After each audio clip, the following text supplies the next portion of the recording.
Fashion week जो आप करते हो उसके बारे में थोड़ा बताओ, because it's very new for me. And वहाँ पे क्या बेनिफिट मिलता है आपको, क्योंकि टीजी तो आपकी इंस्टा पे या फिर घर पे बैठी है, तो फैशन वीक्स हाउ इट मैं हेल्प्स। बताता हूँ। जब भी हम ब्रांड शूट्स करते हैं, ठीक है, हम्म। हम कोई भी ब्रांड शूट करते हैं, मॉडल बुलाते हैं, कैमरा टीम बुलाते हैं, फिर मॉडल्स को साड़ी पहनाते हैं, राइट, फिर शूट कराते हैं, हम्म। फिर रील्स अलग बनाते हैं, ठीक है। राइट। इस पूरे में खर्चा आता है करीब 1.5-2 लाख रुपया, राइट। आराम से आता है। मॉडल्स अगर आप अच्छा शूट करा रहे हो, 1.5-2 लाख रुपया बिल्कुल। खर्चा आता है।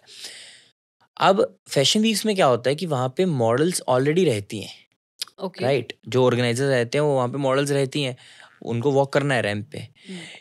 जब आप एज ए डिजाइनर आते हो तो आपको पैसे कितने देने पड़ते हैं? किसी जगह पे 50,000 देना पड़ता है, किसी जगह पे 1 लाख फीस होती है, राइट। किसी जगह पे आपको बुलाया जाता है फ्री में भी, बिकॉज आपके पास एक आइडेंटिटी या ब्रांड है, बड़ा ब्रांड है, तो उसके लिए तो आप वहाँ पे जाते हो। अब आप अपनी कलेक्शन को रिवील करते हो, राइट। तो वहाँ पे 20-25 कैमरा वाले रहते हैं।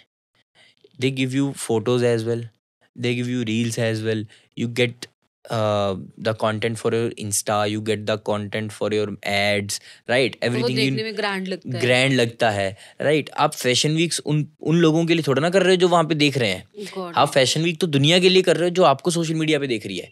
और फिर लोग देखते हैं कि कस्टमर, एक तो है कि आप फोटो दिखा रहे हो उनको कि आपने शूट करा है, दूसरा है कि आप एक वीडियो दिखा रहे हैं जिसमें मॉडल वॉक करके सेम साड़ी पहन रही है।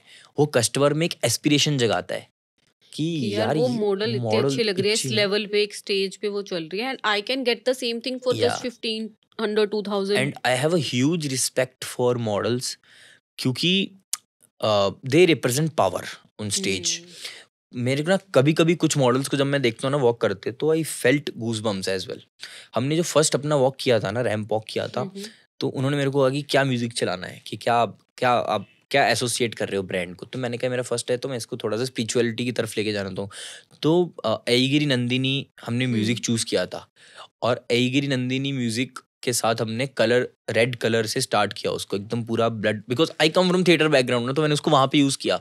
And I play with colours a lot. Theatre colours, theatre में स्टेज पे कलर्स का बहुत रोल होता है, and each colour represents an emotion, ठीक है।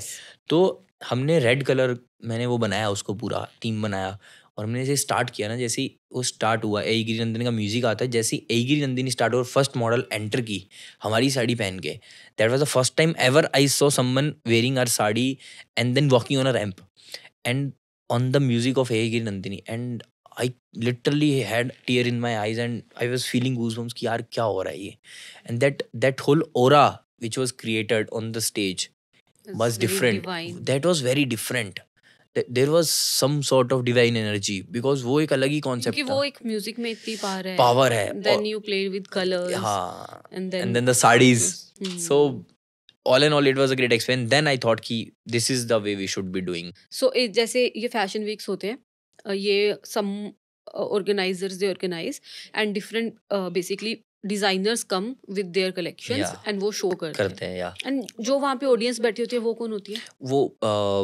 वो ऑर्गेनाइजर के ऊपर डिपेंड करता है कि वो कैसे गेस्ट को बुलाते हैं। मोस्टली उसमें कुछ फैशन फील्ड से, इंडस्ट्री से रिलेटेड होते हैं, मीडिया पीपल रहते हैं, कुछ मतलब हमने जैसे किया तो गवर्नमेंट के भी कुछ लोग थे जो कुछ फैशन वीक्स में। तो डिपेंड्स ऑन द ऑर्गेनाइजर कि वो कैसे लोगों को बुला रहे हैं। और आप कलेक्शन जब रिवील करो तो आपको सामने ही वहाँ पे ऑनेस्ट फीडबैक्स भी मिल जाते हैं लोगों के कि कैसा लगा, कैसा नहीं लगा।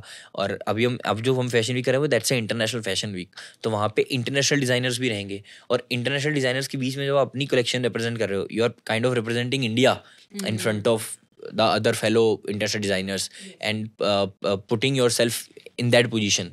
तो वहाँ पे जब आप अच्छे से रिप्रेजेंट करते हो तो और अलग आपको फीडबैक मिलता है। मैं जो हमने किए थे फैशन वीक्स, तो जब भी हमने फैशन वीक किया है ना, जो भी फैशन वीक किया है, तो मेरे को इतना पता है कि जिस जिस स्लॉट में हमने किया है ना, उस स्लॉट में हम बेस्ट करते हैं। बाहर आके अगर ऑडियंस से फीडबैक आते हैं तो एक मैडम थी, उनका से इंटरव्यू चल रहा था बाहर, ऐसे मैं रैंडमली साइड में खड़ा था, मैं सुन रहा था, तो कहती कि आपने फैशन वीक देखा, कैसा लगा? कहते बहुत अच्छा लगा।